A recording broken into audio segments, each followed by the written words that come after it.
Welcome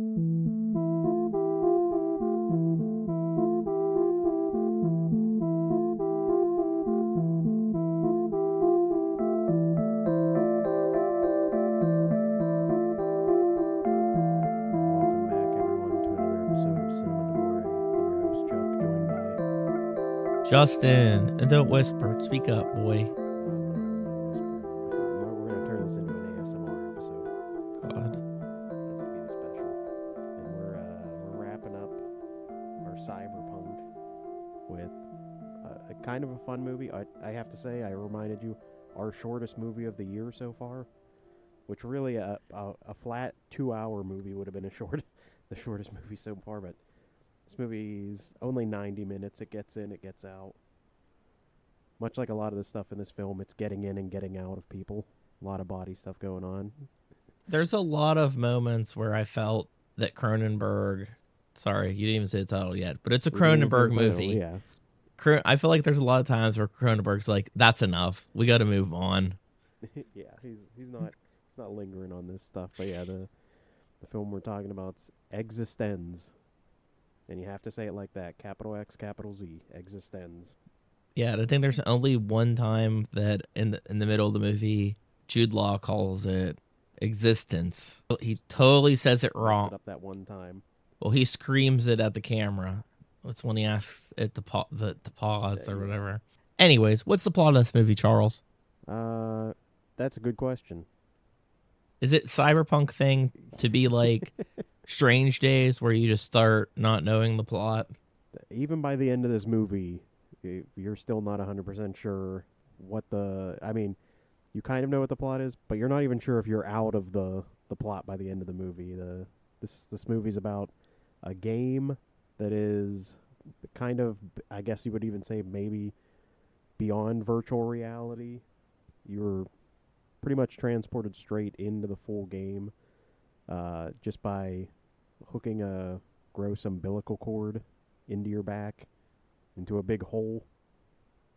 This movie's about a game that you hook up to with a gross umbilical cord that plugs into your back in a very, very, as typical for a Cronenberg film, very sexual manner. Every time they're like, hold on, I just gotta like lick it a little bit first. And it's like, what is going on? Which I love how they kind of really gloss over that the first time at the beginning of the film when they're in like whatever that meeting hall is or something. It looks like, honestly, it looks like they're sitting in a church or like a VFW or something like that. I can't tell where they're at. Yeah. But they like I really felt like gloss it was a over church. how this game works. They just tell you, oh yeah, this woman has this great game that she's designed, and everybody just come up here and hook up. And then you see that she has the controller, the pod, that's a fleshy device that responds to her touch.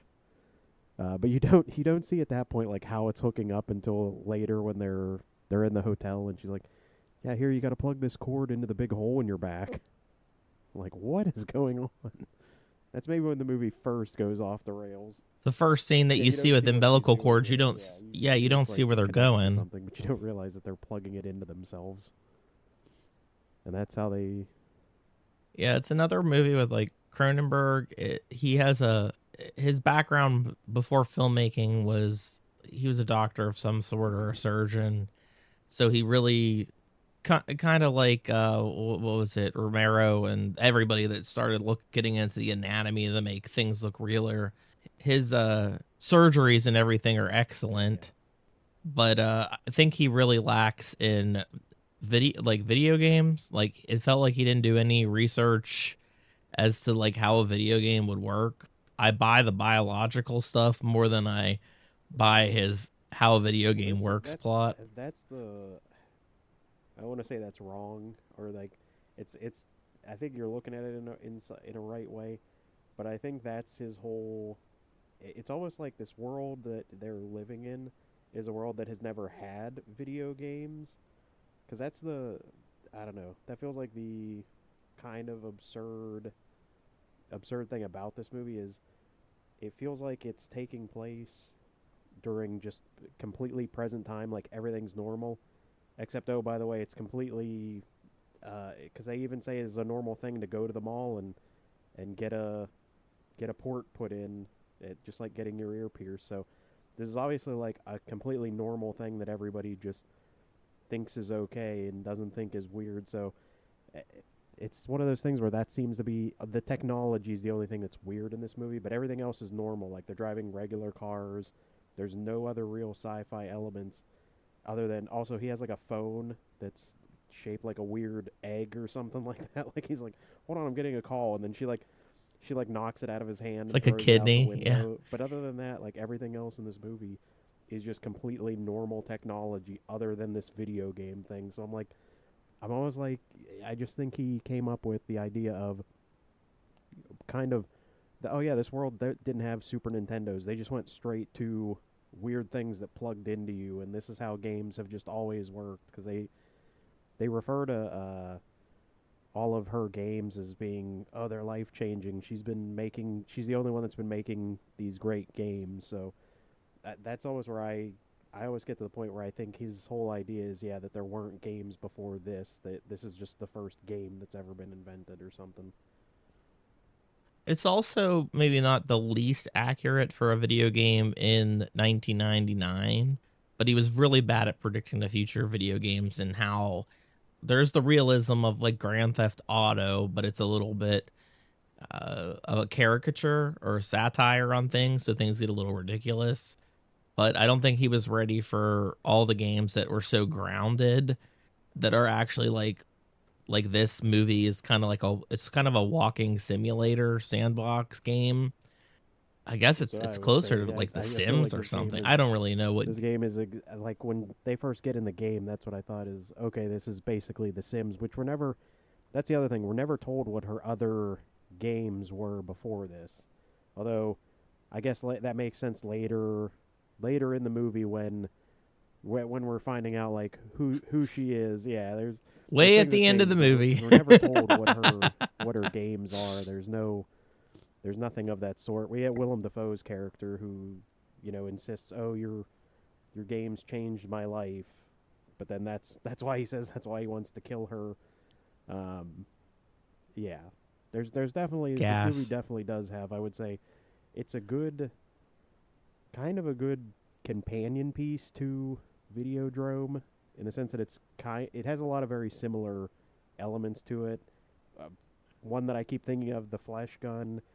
The flesh The people gun that keep or bone like gun, I guess, in this. they have the same quote, which is in Videodrome, it's death to Videodrome when they go to shoot people, and in this they keep always saying death to whatever her character's name is, Geller, the demon goddess. They keep referring to her, so it has like those same elements to it. And it's like this is his version of Videodrome just for games instead of TV.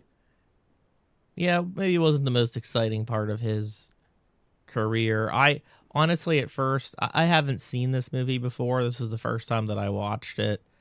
I was really confusing it hard with Spider, which was the Yeah.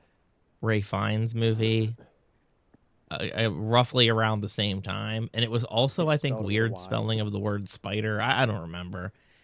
Yeah, He's into his weird Cronenberg spelling. got weird. I did see that his son worked on this movie too. His name came up in the Might be like credits the for like first the one special probably effects team. for how old he was. Yep. And then, have you watched all Yeah, his I still movies, by gotta the get way? around Did to you watch watching that Infinity one. Pool? I know. Chuck, you'll like it. Yeah, I don't mind that you don't watch a lot of movies, newer movies, or don't jump on them all the time. But I'll be like, dude, did you see the new Ari Aster movie yet? You're like, no, but I watched The Flash 3 times. I'm like, God, come on, Gosh, Chuck. I really had to understand what was going on in that movie. Any But movie yeah, released on Peacock, it's free. and Come that's it. watch it. You have other services, but it's just the Peacock movies. That's the only movies that you're gonna get through. No, I thought that this movie kind of went. It had the typical disconnect feeling that a lot of Cronenberg movies have, which I think works in the context of the plot because his version of video games he feels is not well written, Yeah, like the dialogue really limited options on and shit like that. what they do. And then it feels like an old man to say, what's the plot of this game? Oh, you just have to play it to figure it out. I don't know. Most games have a pretty defined plot.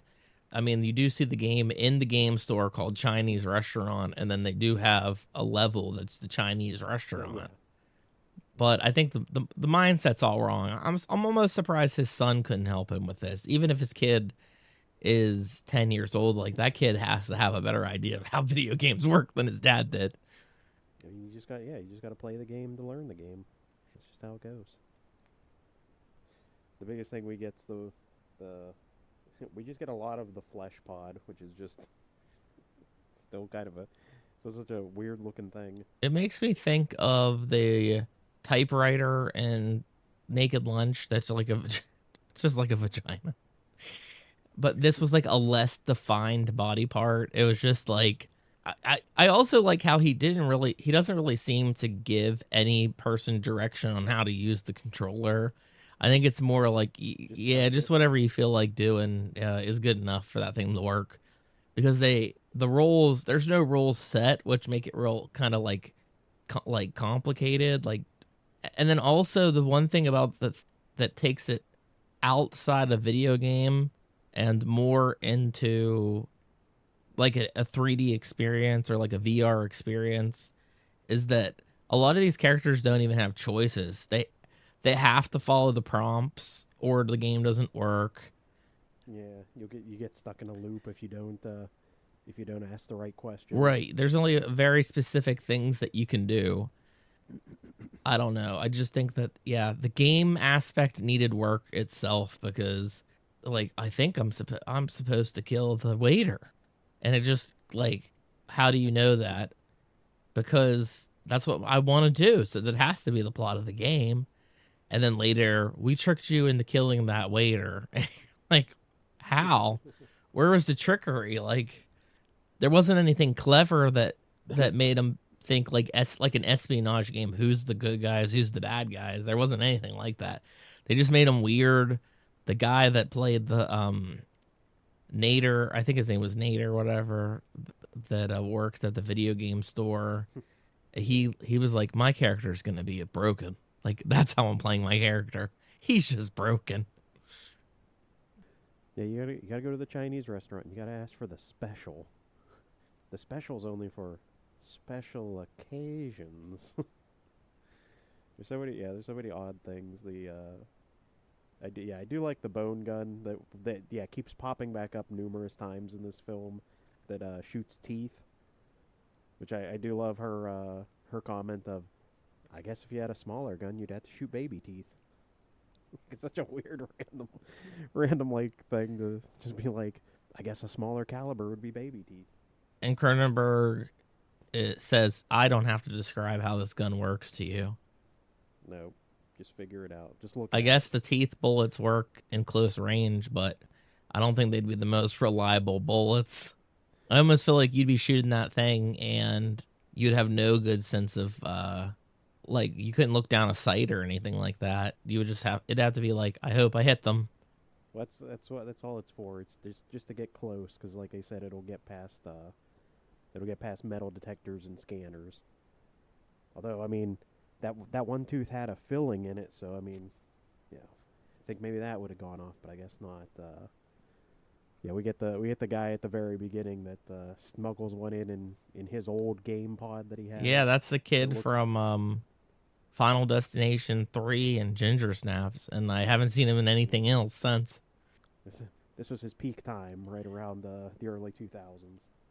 Yeah, and you had that Christopher Eccleston, who he's in True Detective right now. So I literally caught up, watched the fifth episode of True Detective, season 4, The Night Country, and he's like the police commissioner or something.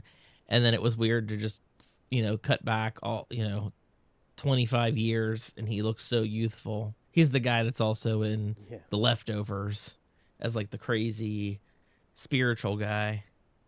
I think he starts as maybe a priest or something like that, but and then you have Bilbo Baggins, Ian Holm. yeah, yeah. This movie has a lot of just like a lot of big names who are just barely in the movie for a little bit. I mean, most of the movie is just Jude Law and Jennifer Jason Leigh, but and again, I think one of my favorite scenes in the movie is the one with Willem Dafoe. Like it's such a it's such a weird scene when they find him in a, which I also just love that that's their plan. They talk about getting a port to play the game, and they say like she says you can go to a mall, but they say they need one right now because she needs to play the game with somebody, so she needs to hook it up. And he's like, so where do you just get a random unlicensed port in the middle of the night in the middle of nowhere? And it's like, I guess a rundown gas station. No, they I'm like, say why they're is like that a there? country gas station, and it's literally called a Country country gas gas station, station when yeah. they show up. Which is yeah, which I guess is kind of gets more when you start to think of how the game is built around like people making it up as they go along in their minds. Like yeah, that is how most of this works is they just think something, but they're not really that creative to actually come up with like a better thing. And the guy that works there, his name is Gas, like Gas that works at the gas station in the middle of nowhere. And yeah, the whole thing with He him, doesn't recognize her, like and then he's like the biggest fan there ever was. I'm like, that doesn't. He had to pull out a picture of, well, from a newspaper clipping or that he keeps in whatever. his wallet. Yeah, you think he'd recognize her Hey, that's how it immediately was before smartphones. You had to keep pictures in your wallet, of people that you wanted to think about and look or at. the Yeah, people you might have to pull out and recognize later and compare them to. yeah. When he's like giving Jude Law the port, and he's like, hey, there you go, that didn't hurt, and he's like, well, I didn't think that part was gonna hurt. You just marked Oh it. yeah, that's a good Is scene. the next part gonna hurt? And he's like, yeah. How many times have you done this? 3. Well, you'll be the third. Yeah, then then she comes in and he's like swinging that wrench at him. And he's like, get him away from me. He's gonna kill me. yeah. Well, that is funny, but he's like, yeah, that's not the one that I thought was gonna hurt, and it's like it just cuts to this like massive. Looks And he like pulls out the looks like a other huger cattle gun gun. or something. It's just this huge metal. You're paralyzed. Oh shit! It's only temporary though. This is exactly what I expected. Yeah, and the shots of Jennifer Jason Leigh, like anytime that she's near the port, which is just a new spine orifice, she's always like rubbing Just a them too butthole on your long, like back. playing with Let's them. just say that. Just say what it is. It's just another butthole on your Yeah, back. Which again, and like I said, how it keeps being that this is just being made up as they go along, because Jude Law is the one that has seemingly the most logic for someone in this world, because he keeps constantly asking the questions of, wouldn't this thing get infected? Like it's just a big open sore on my back, and people just keep going, no, it's fine. And he's like, but that's not how this works. Like it would get infected, and they're like, quit asking questions about it. It's fine. Like no one will answer his questions about how it's supposed to be safe. we have a butthole bomb in this movie, so it's perfect. True. Yeah, it's essentially what we get at the end. But yeah, they just gotta keep jacking in. It's very much interesting that this movie came out the same year as The Matrix, and both films feature people having to jack into to a virtual reality world. The Matrix was like, no, they'll put a thing on the back of their head. Cronenberg's like, nope, give them another butthole. They have to rub it. They have to lick the umbilical cord before they put it Yeah, in. they have to play with it with their toes. This has to be the movie that Yeah. got Jennifer Jason Leigh hateful hate because the We get a lot of feet a shots lot in of this weird film. feet shots in this. Yeah. But yeah, honestly, I had the exact same. Like, I didn't necessarily put that together, but I kept seeing it. And because I was trying to think. I was like, yeah, she wasn't the Hateful Eight, and I just kept seeing that, and I was like, bet Tarantino loved that. Yeah, it had to be this movie. It had to be. It had to be, yeah, yeah. Now that we're really putting 2 and 2 together, this had to be the movie that he's just sitting there one night watching eXistenZ and goes, I know who's in my next movie. He picks up his phone. I know who I want. Yeah, an immediate call. Bruce Dern. Yeah, I do want Bruce Dern. He can be in the movie, even though he ruined my script. But I Yeah. know who I want to cast as the female. Oh god, yeah. There's so much, and then like that. I couldn't figure it out either at first when they're in the game when they first hook up finally into the game and they're in the game store and there's the mini pods and I saw the thing and I thought it had a battery in it. I thought that was what the thing was with it because they say that like the Oh, pod runs on you, like you're the I battery. totally thought But it I was thought since it was a chapstick. mini pod. See, I didn't Yeah. think that at first. I thought it was a battery to go with it. I was like, oh, maybe because it's so small, that's how you have to power this thing. But then yeah, when they take the cap off and they're like again this butthole on their back and they're just like rubbing the chapstick on it before they put the thing in. I was like, oh god, what's happening? And I mean, I will yeah. say, spoiler alert if anyone listens and hasn't seen the movie, nobody does fuck the port, which I did think was going to happen at some point. I was like, are we going there? Is at some point someone's going to be like, I got to put my dick in that. Well, I mean, I'm surprised there's not a scene that is, like a sex scene or something like that, and they cut to the reality of them like fucking port or something. Uh, Yeah, I just think the one thing that's weird about it is they try to just one thing. the weirdest There's the only one weird weirdest thing about this thing. movie. They try to make it seem like what's real and what's not real, and every place that we see is ridiculous. So I don't know, like, what if I don't know if we ever see the real world. If we do see Well, the real that's world, where it's not they. much different than the video game world at all. It's like everybody's Yeah, absurd and like not acting like a real person. that's yeah. By the end of this movie, I still don't know if we're. It's hard to tell. Are we still in the game? Have we moved? Have we moved on? Are we still trapped somewhere in there? Because yeah, everything's odd. There's very much like he plays the video game world is it feels very much like how people have dreams, where it's like people will tell you the next day, I had a dream. Well, what happened in your dream? I don't know. I was at this trout farm. Yeah. Yeah, yeah, and then we went to a Chinese restaurant for lunch. I guess like it feels very much like kind of how you're And saying people it were doesn't trying to really kill follow us. video Yeah. game. Yeah, it doesn't follow video game logic. It much more follows dream logic than video game logic, where it just feels like but it seems totally natural to them. Like they don't really seem like they think it's out of place, at least not at first. Like when he shows up there and he's yeah, after they hook up to the mini pods, they both wake up in the trout farm, which is not collecting trout anymore.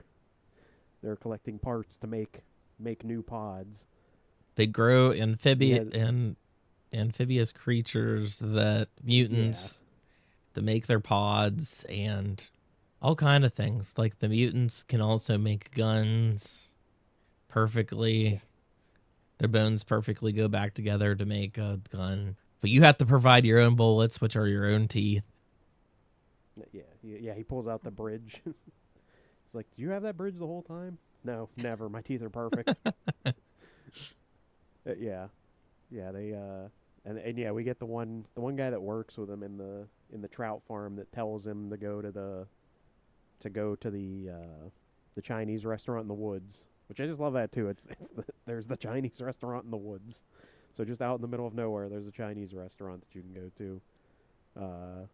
And yeah, he tells him about ordering the special, which I guess maybe that's supposed to be how he knows to like trigger the Jude Law's character to want to shoot the waiter, like make him have the special because that's what he keeps saying. Like, I can't stop myself from eating it.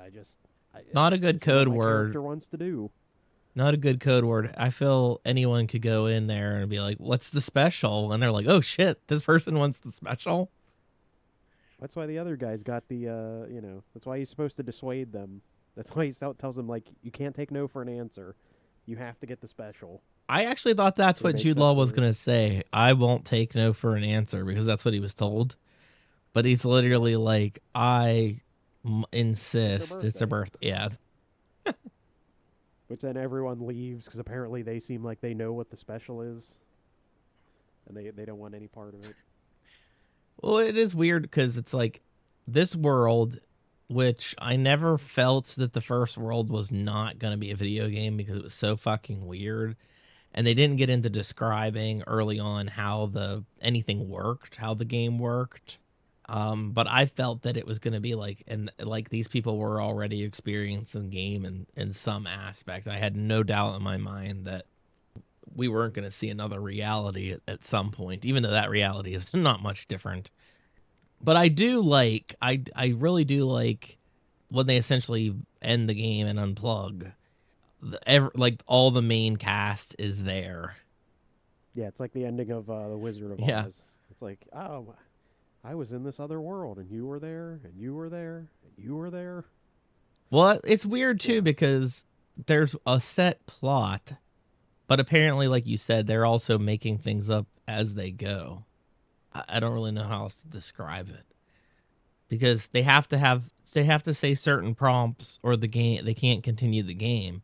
But when they all came out, Willem Dafoe's like, "Oh, I fucked up. I didn't win." Well, that's the weird part because yeah, we're never really told how this game works. Which yeah, the game eXistenZ is a game within a game because it's not the real game. The real game is what was the real game? It's It had another they transcendence. Transcendence, capital C, capital capital T, capital C, or whatever. They're always throwing that out there, but yeah, that's the real game, I guess. Or again, that might be the game within It eXistenZ. has to be a game too We're still because it very has the coolest shot of them ripping the fur off their dog to grab the guns holstered to it. yeah, the dog that always brings guns, which we're told multiple times, like my dog brought this to me. Yeah. Everyone keeps saying like the one guy's dog brings the gun back. When they find it, the one guy at the game store, Darcy Nader, killed himself or Hmm. something, and the new guy at the game store says his dog brought me this. So it's like I don't know why he seems to like really enjoy that joke of the dog bringing guns to people. But yeah, it's weird. Again, we're not fully explaining the game because when they get out of eXistenZ at the end, which it just turns into full on everybody's murdering each other. The one guy runs in with a machine gun, the guy from the game store, and says that Yeah. he's a freedom fighter because that's what they keep saying that they keep saying like death to the false reality or something. They seem like everyone's Death to anti-game reality people. too. Like Yeah. they think that people are spending too much time in the video game. I guess is what it seems like. So they're trying to eliminate people that are involved in the gaming world and get them to unhook from it, which is kind of feels like it connects back to Strange Days, like how we're told that in a similar way the squid thing becomes like an addiction, like the people just want to stay in the virtual reality all day. Like we're told that Michael Wincott's character, like all he does all day is just play clips on the squid system and just sits there and does that all day. He doesn't want to be in the real world anymore. So that seems to be what's going on in this film. There's a group of people that are trying to get everyone disconnected from their video games. Uh, but yeah, Morpheus. yeah. Again, yeah, a lot of there's a lot of parallels between this and the Matrix. Again, they came out the same year. Uh, this is just the grosser version of the Matrix. Which anyone that thought stuff in the Matrix like, oh, that's gross. They're plugging him in, and he was in that pod. It's like just wait till you get these pods. I don't like to be penetrated. I don't like surgical things Yeah, in me. surgical penetration. I don't like it.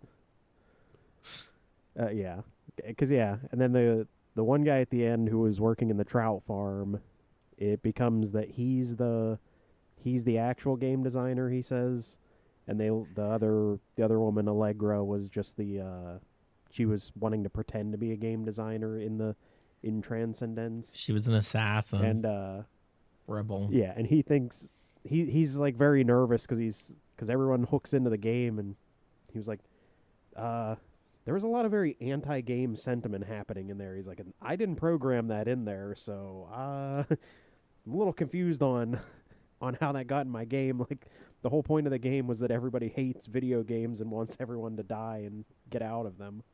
So I guess that's the thing that again it's very vague, but that's how the game works is that everyone just hooks up into it and then their ideas create everything in that world. And yeah, Willem Dafoe says I didn't win, but we're never really told what winning is. I guess maybe it's being the last person alive in the game is winning because everyone else seems to get murdered at various times. So I guess that's how she wins is she's the last person left alive. But we're not told that that's the plot of the game or the point of the game is to survive. Yeah, and I think like one of the downfalls in this movie is it probably does need more of roles for the game of some sort. I mean, it is also like it feels like I didn't see the movie, but Free Guy with Ryan Reynolds, which they're in the video game, and it looked like his roles were they just kept picking out like standard video game roles from just kind of like every game, like a Grand Theft Auto or whatever like this. And eXistenZ feels like Cronenberg didn't want to do any research whatsoever in how a video game works. Just kind of, I don't know. He made it up as he went along, and he's like, they make it up as they go along. And I just feel like somebody had to be like, that is not how games work. And it's like, all right, they make it up, but it's also a very defined path the characters have to take. Like, David, none of this makes sense. Stick to your surgeries. You don't understand this technological video game stuff. It does weird things because I expected to be tricked in some aspect, which he does have them come out of the game, but possibly to be in another video game. Yeah. Nobody knows. Yeah, nobody knows who's really in. Yeah, even the one time when he pauses the game and comes out of it, he immediately starts to say, "Well, how do I know this isn't a game?" Like, it just everything starts to feel like a video game to him. So yeah, you're never sure in this film. There's just a lot of things that could be and a lot of things that might I be. mean, in the real world, he's not that great at his hints. Like when they're at the gas station, besides the weird lizard thing that we see, Jennifer Jason Leigh's like walking around touching everything. Like, wow. So I'm like, this has to be a game. Why else would she be like rubbing her hand against the wall of the gas station? It's the same reaction that Jude Law has when he's in the video game at the store. He's just like touching racks and whatever's on the shelves to be like, wow, it feels real realistic. So I guess it's like if you want to know the ending, if this is too Inception esque for you, you have to look at the final scene and see if anybody's just randomly touching stuff. Like, wow, this is so real. I guess the thing that like is supposed to maybe like kind of tip you off that they're finally back in the real world is everyone's talking in their native accents. Because Jude Law doesn't have an accent in the when he's in the game, and neither does Christopher Eccleston. Uh, but as soon as they Ian get Holm out, has a like a everyone real talks weird different. accent in the game. Yeah, the guy Darcy Nader that's like, you guys, you want to play my game? Like, yeah. But when he gets out, he talks like very normally. Yeah. So I guess that's the other thing is maybe that's the tip off that yeah that you're finally back in the real world as everyone's But like you talking said, maybe the normal way they would. Yeah. Still not a guarantee, but that's the tip off. Maybe, maybe. yeah.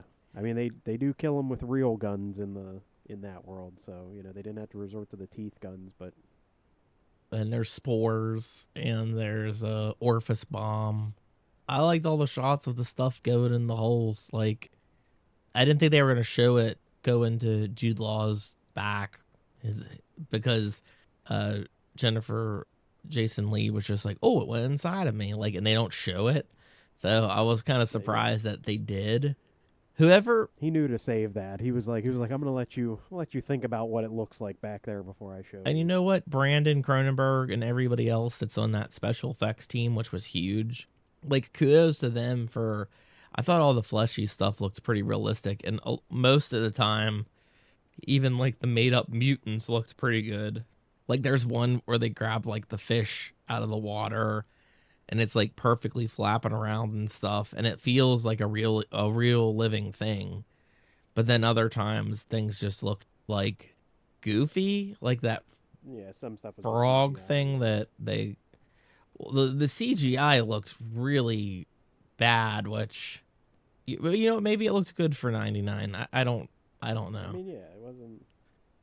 Got to think about the year it came out. Yeah. I mean, what's that thing from was it Freddy vs Jason where they do the worm Freddy that looks so bad? That's Oh that's yeah. kind of like, I guess I watched enough of the is it Corridor Crew? Yeah. Yeah, I've watched enough of that to be like, it didn't have the right shadow. Like the lighting of this creature didn't match the world very well, so it really felt like it wasn't there.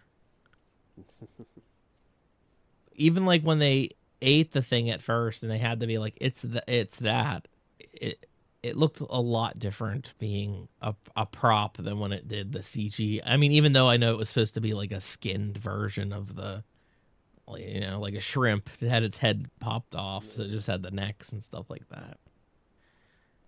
Kind of like how you were saying, having like Brandon Cronenberg. I would like to see a remake of this film to do it with uh, almost kind of getting more to today where VR and virtual reality, augmented reality things aren't like they're much more common. When this came out in 1999, that was still viewed as whoa man, that's the future. We'll never, that'll be another 50 years before we get stuff like that. But now it's everywhere. You can do those kind of things.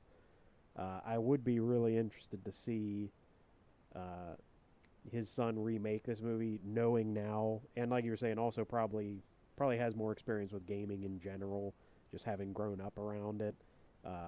To remake this film and kind of get more into like, yeah, basically almost make it like, yeah, what if real people were just in like Grand Theft Auto, just walking around and just killing people, like almost do an R-rated version of that film Free Guy and just have it. Yeah, you're in a game now. You could do whatever you want. You could be like a real terrible person if you want to in the game and just kill people, Then they'll have like or you a could do it like an Free Guy. Ender's Game plot where they'll be like, you were actually killing people. It wasn't a Yeah, simulation. yeah, We tricked you into being a murderous motherfucker. yeah. His new movie that's coming out this year is called The Shrouds. It's another like weird technology thing where I guess like the technology is for communicating with the dead. It looks like it's a very specific like it's at a graveyard, and it's like you can only commune with the dead that's at this graveyard here. But he loves his weird technology stuff, and well, he likes his technology to be organic somehow, which doesn't, I don't know how much sense that makes, but Yeah. everything is that way. Like even what was his last one, Crimes of the Future? They were doing all kind of like, it would probably be Cyberpunk too, because they were doing it was like people obsessed with surgeries, like even if they're just like pointless surgeries. Like there's a person with ears all over them, and I think he says like, can they hear us? He's like, no, they're not actually, like, they're not connected where he can hear. They're not functioning ears. Well, I mean, Cronenberg, yeah, like he has that surgery background, and he really likes his body horror. Like the body horror is still in this, even if it's not the prime plot of everything. But then he kind of switches over to like, he likes the psychology, so he really gets interested in that. And Yeah. like a couple years after this, he discovers Viggo Mortensen, and that's his Robert De Niro, I guess. He's pretty much been in like all of his movies since then. But yeah, he did History of Violence and Eastern Promises, which is Eastern probably his Promises. probably my opinion his best one that he's done in the last decade, 2 decades, I guess. And it seemed like he was out of the game for a while. I know he's acting. I know he was in Star Trek. Yeah. Jason I X mean, for yeah, those sure. those those those crazy acting roles he gets, like, yeah, Jason X for whatever reason. It's like, I don't know why, like guys like him and like Werner Herzog that are just like these Like they make some of the most insane movies imaginable, and then they just pop up in like completely Like a normal family TV friendly shows and movie where media. like Like, no one would know them. yeah, and I'm just like, how? What? Like, how? How did they get that guy to just show up and just just be in this thing for no reason whatsoever? Yeah, it's like David Cronenberg. He's on Friends. You're like, what is happening? What is going on here? Yeah, He's the mailman. No explanation whatsoever. Just a nod to people who know who David Cronenberg is. Yeah, of all his movies, though, I felt like this was. I leaned more positively towards this movie. I liked the actors. I thought it was shot really well. Everything was like he uses a lot of stuff to his advantage. There's a lot of special effects that he doesn't show, and he's really good at the super close-ups of people. So whenever they're doing the orifice in the back stuff, it looks like it's attached to a real person. I'm sure that chunk is not a person. You know what I mean? Like whatever the close-up is that we're seeing. But they edit that together really well, where it doesn't bother me, or it doesn't look fake either. It everything matches, like the skin tones and everything match. It's not. I'm thinking of like the 80s horror where it's like that doesn't even remotely, like I'm thinking like the zombie movies, that doesn't even remotely look like the person that thing's coming out of, you know? Like I'm gonna rip your chest open, and the close-ups, like the skin's wrong and it looks like you have a cardboard chest or something like that. These effects were great. I don't know. I felt like they should have made the food more appetizing for those little creatures, because everything just looked like undercooked food. it wasn't undercooked. It was sushi. It wasn't cooked at all.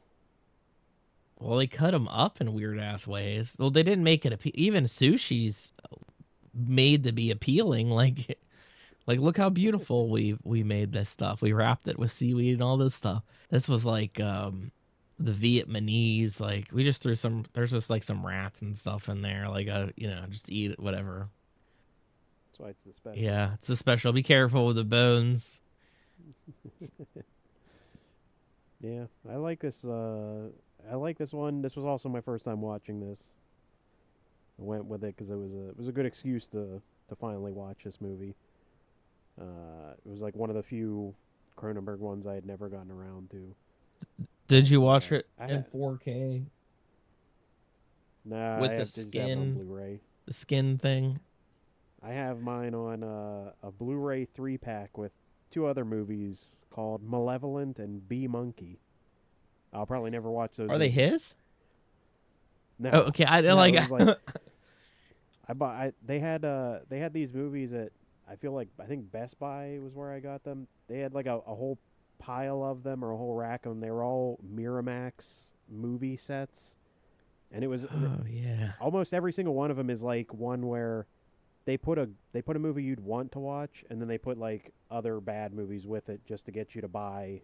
Like they weren't selling these other. The one has Lou Diamond Phillips in it, and the other one was the other one stars Asia Argento, which apparently that was the movie that Harvey Weinstein raped her on. So learn that bit of trivia just because I was like, what is this other movie that I have on That's this like the set? And then worst looked it trivia. up, and You it was don't like, even know the title of it. You're just like, that's just definitely what happened. yeah, it was like I was like, oh, that's interesting. Didn't know I always that. I was hated like, those packs where they'd be like Walmart, like the dual pack. They'd call it like the action pack, and it'd be like two movies that had nothing to do with each other. And I think, where the hell do you put this on your shelf now? You got to decide between the two of them. I just have these under. I literally put them under M for Miramax. I was like, that's where they're all going. I had to think about it for a second because I was like, where the hell's my copy of eXistenZ? And I was like, what did I put it under? What is? And I was like, oh right, it's in a multi pack, so it's with Yeah, the Miramax. that's like films. that Kioma was with the Grand Dole or something. And I'm thinking, Yeah, I guess I'll put it under S for spaghetti western, since it was called that's like the where it's at on spaghetti. my It was shelf. called the spaghetti western collection or something. Yeah, Or like those arrow sets that are the spaghetti westerns too. It doesn't say spaghetti westerns. They all have completely different titles. So I just put them under like W for westerns. I'm like, Hopefully that's enough. Hopefully that's good enough for me to figure out where it's at. I'd like to do more Cronenberg. I definitely will want to talk about Eastern Promises at some time. We never talked about The Fly. Fly is probably his most commercially successful movie, and I think it's probably one of his best ones, even though it's like his most mainstream movie that he has. I don't know anything more mainstream than maybe History of Violence or something. I was about to say, I think his I'd even put History of Violence and Eastern Promises is his most like mainstream.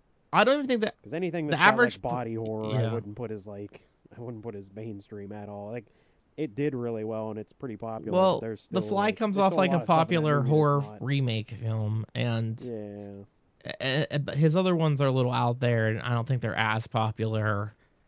But then I don't even think most people don't seem to be like big on Eastern Promises as much as History of Violence. Like something about History of Violence, like everybody saw that movie. It was probably well, it's got Viggo Mortensen in too. I was thinking it's probably because of it came out right after 2 years after Lord of the Rings finished. I think maybe Eastern Promises was like too Russian or something. I mean, there's nothing more intense than that bathhouse fight. That's a man's worst fear, I think. Being totally naked and having somebody trying to stab you with a knife. Like that has to be the most intense nightmare. Yeah, and see finish Brandon's filmography. He'll have a fourth movie before you see Infinity Pool. You'll like that. You'll like that movie a lot. I have no doubt. yeah. Maybe we'll have to do the Shrouds also. I still haven't seen a lot of his movies. Like I didn't see Map to the Stars at all, and I wanted to see that when it came out. And I think it's been like 10 years, and I still have not seen that movie. And he has a couple weird ones that, uh, like I was looking to see what he had made around the time of this movie, and he had done Crash beforehand, but his feature after that was like Short Six, and I've never watched Short Six. I don't even know what that is, and it's not a short either. It's got like an hour and a half runtime too. So I was like, I don't know what this is. I don't know how I missed it, unless it's some weird documentary or something, because that seems to be another thing that these directors love to do. I was Just gonna say, where'd you even find that listed? this was on IMDb under his directing. And there's a short film. I wonder. There's a short film after this, but the next feature length movie is called like Short Six. It sounds like existence, capital X, capital Z. Short Six with no space, and the number six. Are you gonna seek this movie out now, Chuck? Did you find it? Are you looking it up? I can't even find it. I do see your phone reflected into your glasses. You sure you didn't like have a stroke or something? It's quite possible. Here, my phone's with me. Let me see. I could be saying the title wrong if you're just maybe it's like Short 3. It's just a collection of short films. Yeah. Oh, it is a collection of films. Yeah. Oh, okay. But I saw it had a feature length runtime, so that's what threw me off. But when I saw the title, I thought it would have been short. Probably 6 short films. There you go. I'm mistaken, Makes but sense. not entirely wrong. It's out there. That's maybe something we should do one day. A bunch of shorts. We'll do New York Stories, but without the Francis Ford Coppola. No, you can. We'll only do that Oh, one. only that one? Yeah. Yeah. If this movie sounds interesting to you, it's not, and the other two are more worth it. So check those ones out. What kind of world do you think these people are actually in? Because I felt that Cronenberg did a good job having the budget, but you don't really get to know much of what the outside world is like. Like Strange Days, they try to be like, oh, it's pretty violent. That's why people are doing the playbacks. And then this is people just they kind of have a similar thing. Nobody skis anymore. Ian Holmes has that ski shop in the middle of summer, and that's weird too. Where Jude Law's like, "Are we gonna go skiing?" And it doesn't sound like a joke, but there's no snow or anything like that. She carries around a purse.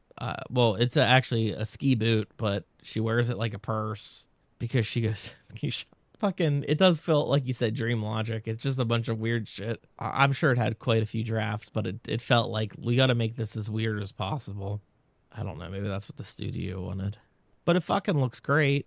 It really does. The 4K did look great. Sorry there were no Akira drums in it. They can't all have that. Going back to Cyberpunk being kind of undefinable, or like there are certain things that fit, I feel like a lot of the Cyberpunk aspects are here, and it feels like the low budget Cyberpunk, where we do have the kind of like rebelling against the man aspect and all the like body modification shit. Yeah. This is a Cyberpunk done by David Cronenberg, which feels like a lot of his movies could be, again, Videodrome, I think, would be one that maybe you could even call Cyberpunk a little bit, and just the weird use of technology in that film. It does have a strange futuristic quality. But yeah, they... Could you count Avatar as a Cyberpunk if it's the extended version that shows Earth? Yeah. Only the extended cut that shows us that Earth is a dystopia. Yeah. It's like Blade Runner. Not the theatrical cut. The theatrical cut just didn't have it. That would be really funny. What's the Cyberpunk? I mean, I guess it does have a lot of Cyberpunk aspects too. It's just, it's weird. It's like, where do you draw the line? How we are bringing up RoboCop.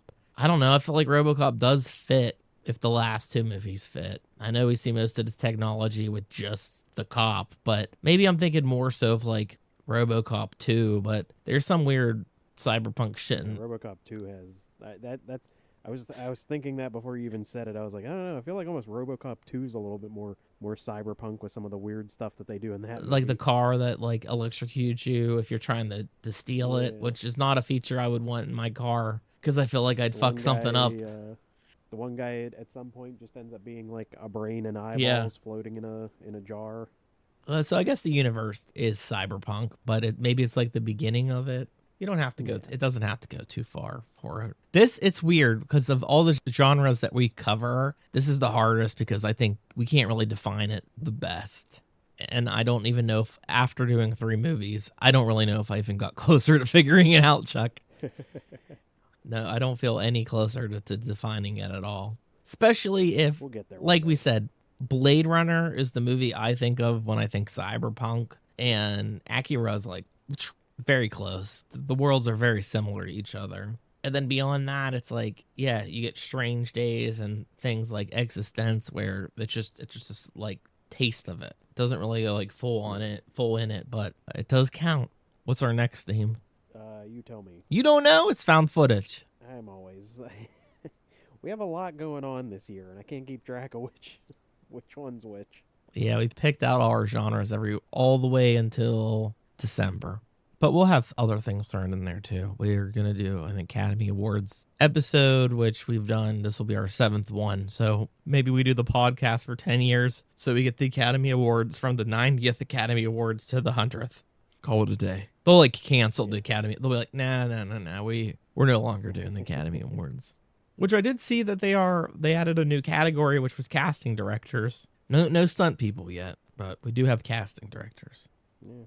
They do have to change the mold, I think, a little bit. If they're worried about, I don't even understand why it's still on cable. You think at this point they would just do like an online thing like the Game Awards has been doing? But the Game Awards is kind of messy, too. It's on TV because the actors and everybody would throw a fit if it wasn't on TV. They all want to sit there and say, these, it doesn't matter if I win any awards. I don't really need to win them. And it's like, okay, well, we're not even going to put them on TV. You have to put it on TV. People have to see me. Yeah, I don't want a 6-hour thing. But you could probably split it up in 2 nights if you really wanted to and make it that long.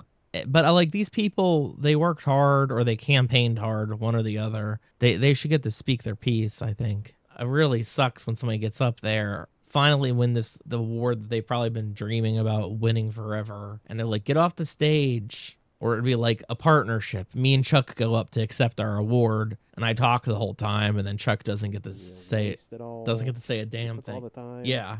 We're recording this the day of the Super Bowl, the morning of the Super Bowl. I finally got our website up, Chuck. It's up and running. I changed, as you saw probably the last 2 weeks, I changed our logo. We have a crazy out there theme now. still kind of the Cosmos theme that we had before with the TV floating through space, but we're all over the place. And yeah, YouTube, we're on YouTube now. Got in trouble with some of the things, Chuck. It said, it was like Acura. They're like, this music is copywritten. And I'm like, I'm not surprised. I sampled the score, so there might be certain things that just don't pop up on YouTube. I think they said, as long as you're not making a profit, it doesn't matter per se. We've made over 350 episodes so far, and we've not turned a profit at all. We'll have to set up the Patreon and give you special episodes like Chuck's opinions, and it's just, Chuck getting everything in that he wanted to say. Which you spoke a lot this episode, which is good. I don't want to deter you. I just don't want to deter you. I think that's really it. I was trying to think if there was any other thing in the game, of the movie, in the game that we didn't cover. I don't think I would have liked being the Chinese man and you go into the game being Chinese waiter. Everyone has a name, but this guy was just Chinese waiter. Can't be good roles for everybody. Jude Law, like, he's in the restaurant and he yells specifically for the Chinese waiter. I'm like, that definitely just seemed wrong. Well, we'll be back, I think. Is it next week? I don't even know. We might have a week off. I think it's a week off. So we have a week off, and then we get in the found footage, which 2 movies that Chuck chose. One that I've seen, one that I haven't seen. My movie I haven't seen. I've seen 1 out of 3, but oddly I haven't seen mine.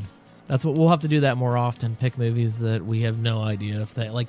Some of these movies, like Cyberpunk, was probably the one where I had to do searches for like what are the best Cyberpunk movies and just kind of see what was coming up. And there were definitely things in there where I'm like I wouldn't consider that a Cyberpunk movie at all.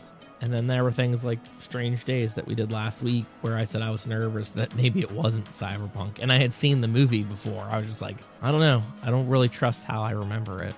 Appreciate you. We're on YouTube. Subscribe there if that is how you like to digest some podcasts.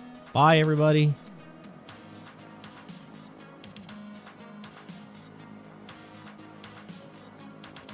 We are Cinema d'Amore. Follow us on Facebook and Twitter to stay up to date with news and information on upcoming episodes.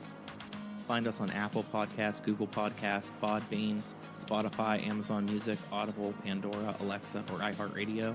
It would be greatly appreciated if you subscribe to our podcast on your platform of choice. We also appreciate feedback, so rate us, review us, and let us know what you think. And above all else, thank you for listening. I want to ask you some Super Bowl predictions. All right. It'll be like a time capsule. Everybody is going to hear it 2 weeks later. Who do you think is going to win? I think it'll be the 49ers. That's who I'd rather it be. I think they can win. I think Pittsburgh's kind of torn because I feel like Kansas City's becoming the new Patriots. Yeah. I'm tired of them. I'd rather the 49ers win too. The only reason anyone's ever against it is because then that's them like one step closer to that's what I was gonna say. Us in trophies. Hey, that's tying us in trophies. Yeah, I know everyone else's reason, or at least like a lot of people's reason, keeps being like, I don't want to see Taylor Swift on my TV anymore, and I'm like, that's not even the reason I don't like the Chiefs. It's just like, it's kind of like you're saying. It's the point where you're just like, I'm more sick of seeing Travis Kelce on my screen than I am of Taylor Swift. Yeah. To be honest. also because I'm at That's Lowe's everyone's all day, real problem. His commercials, because Lowe's is an NFL sponsor, they're playing ads all day, and I hear at least 10 times a day, almost every hour, this is Travis Kelce, your partner at Lowe's, and I got to hear that ad all day long. So trust me, when I'm like, nah, I'm pretty much over that. I don't. Get him off my screen as fast as possible. Reminds me of my Handelman days. You have 40 voicemails. I'm like, God damn it. 40 from the night before? This is Toby Keith. Thanks for selling my CDs. It's like, I don't have time for this.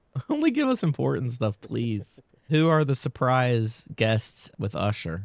I mean, the only one I think I know for sure is I feel like he'll bring out Lil Jon and Ludacris. Well, that's 2 people. They're a team. They're all doing the same song. Yeah. They're all going to do that one song that they have together, which is like, I think really the only Usher song that I specifically know is the song he does with Lil Jon and Ludacris. Oh, and I know OMG. That's the other song I always know. There's OMG, there's yeah, there's hey.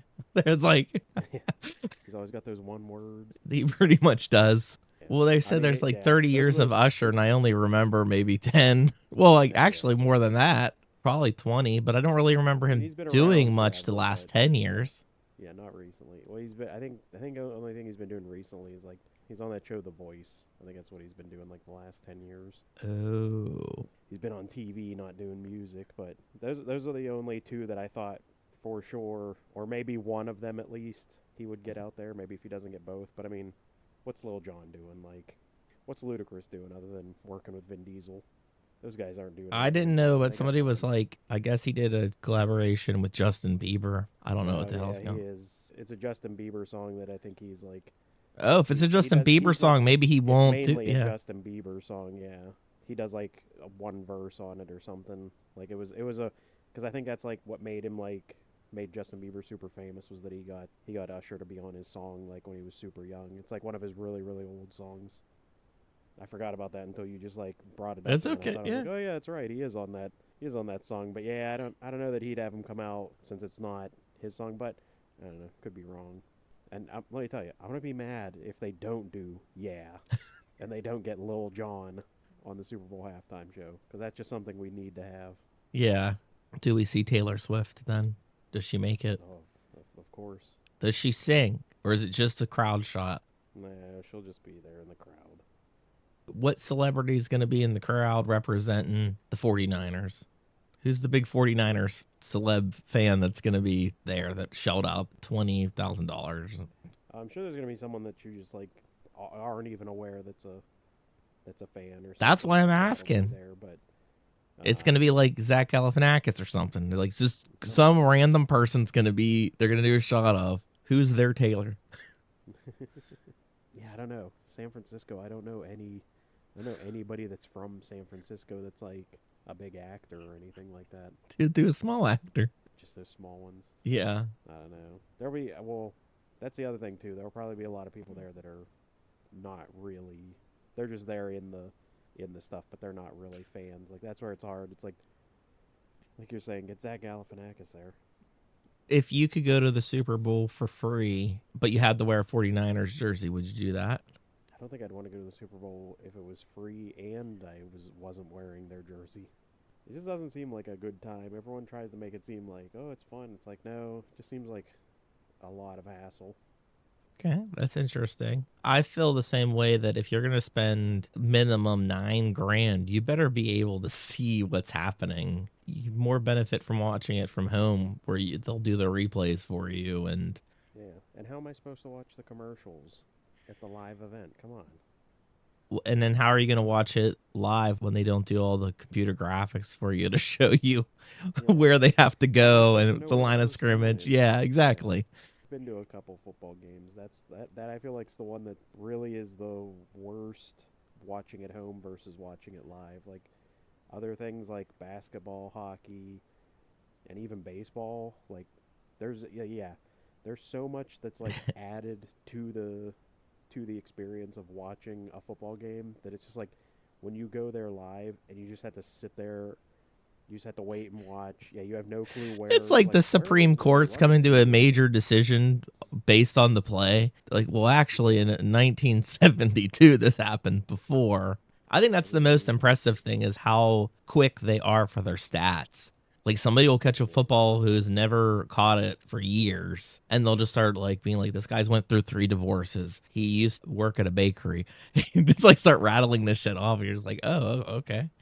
I don't know if I have any more predictions. I guess what is the Deadpool title going to be? They've trademarked 4 Deadpool titles. Deadpool 3, Deadpool and Friend, Deadpool and Friends, and Deadpool and Wolverine. I don't think it'll be any of those. They trademarked them. It's probably going to be one of them. Yeah, they trademarked them. They could still change that later. They could add something else. Movies have changed titles. I almost feel like the joke will be Deadpool and Friend, but it'll end up probably being like Deadpool and Wolverine. Yeah. Deadpool and Friend as the official title would be really good. Is it's just him mocking Hugh Jackman further. It's what he's got going for him. This is Ryan Reynolds' bread and butter for the last 10 years. That's all the predictions I guess I have. Yeah. Hopefully there's some more surprising stuff, because half the shit, they're like, this Super Bowl's ads come out. This Super Bowl ads coming. I'm like, I don't even want to know about the Super Bowl ads. I would rather be surprised. I'd actually be interested to see if there's another Super Bowl ad that I think is really good, because the last several years, they've mostly been just too much. Like, too much is their thing. Like, what if we just spend $1 billion on the worst CG that you've ever seen that doesn't have anything to do with our brand? And it won't even be a memorable commercial, let alone you won't be able to tell what product goes with this commercial. Maybe this year we're gonna get some more ads that people are going to regret doing later, like Larry David and everyone that did like the crypto ads that they all got like sued for trying to push that on people. Are we going to see any full movie trailers, or are they all going to be like, for the full trailer, go online? Oh, I can guarantee that's gonna happen. Yeah, it's gonna be that.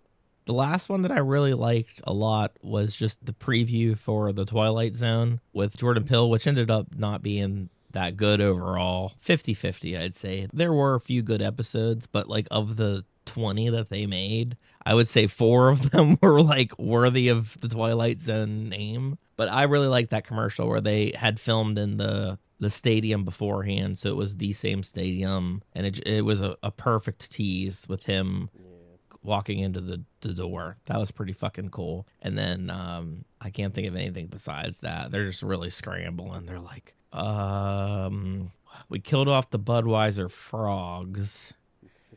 We've been doing those Clydesdale horses for quite some time. What if we bring them all back together?